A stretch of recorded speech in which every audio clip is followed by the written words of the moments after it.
ஜெர்மனியில் ஹேம்லின் அப்படின்ற ஒரு ஊரில் எலி தொந்தரவு நிறையா இருந்திருக்கு. எலி தொந்தரவு நிறையா இருந்த உடனேயே அதனால் அந்த மக்கள்லாம் பாதிக்கப்பட்டாங்க. அப்போ ஒருத்தர் வந்தார்.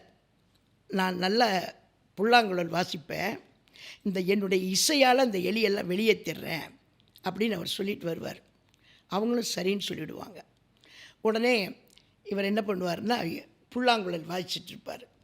இவர் புல்லாங்குழல் வாசித்தோடனே அவர் சொன்ன மாதிரியே எலியெல்லாம் வெளியில் வருது. ஆயிரக்கணக்கான எலிகள் பின்னாடியே வருது. வந்த உடனேயே நேராக அவர் ஆற்றுக்கு போகிறாரு. ஆற்றுக்கிட்ட உள்ளே போய் நுழைஞ்சோடனே எலியெல்லாம் உள்ளே போயிடுது. எலியெல்லாம் மூழ்கினோடனே செத்து போயிடுது. அந்த இடத்துல மறைஞ்சு போயிடுது. இது எலிக்கதை. இன்றைக்கி விஜய் அவர்கள் தன்னுடைய ரசிகர்களை அந்த இசை ஊதி காட்டி தொண்டர்களை வாங்கன்னு கூட்டிகிட்டு போகிற மாதிரி ஆற்றுல விட போகிறதில்ல, கடலில் கொண்டு போய் தான் விட போகிறாரு.